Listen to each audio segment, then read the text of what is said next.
തിരുമിറ്റക്കോട് പഞ്ചായത്തിലെ കറുകപുത്തൂരിൽ ഭാര്യയെ വെട്ടിപ്പരിക്കേൽപ്പിച്ച കേസിൽ ഭർത്താവിനെ ചാലിശ്ശേരി പോലീസ് അറസ്റ്റ് ചെയ്തു.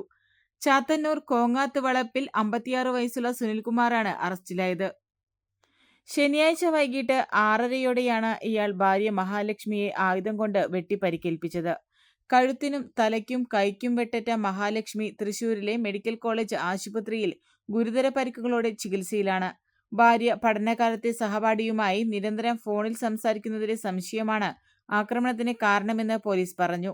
ഇതിന്റെ പേരിൽ ഇരുവരും പലതവണ വഴക്കടിച്ചതായും സൂചനയുണ്ട്. ശനിയാഴ്ച വൈകുന്നേരം വഴക്കിന്റെ പേരിൽ സഹോദരിയുടെ വീട്ടിലേക്ക് പോവാൻ ഒരുങ്ങുന്നതിനിടെ സുനിൽകുമാർ ഭാര്യയെ മുറിയിൽ വിളിച്ചുവരുത്തി വെട്ടുകയായിരുന്നു. ഞായറാഴ്ച ചാലിശ്ശേരി പോലീസും ഫോറൻസിക് വിഭാഗവും കുറ്റകൃത്യം നടന്ന വീട്ടിൽ പരിശോധന നടത്തി. തുടർന്ന് പ്രതിയെ പട്ടാമ്പി കോടതിയിൽ ഹാജരാക്കി റിമാൻഡിൽ വിട്ടു.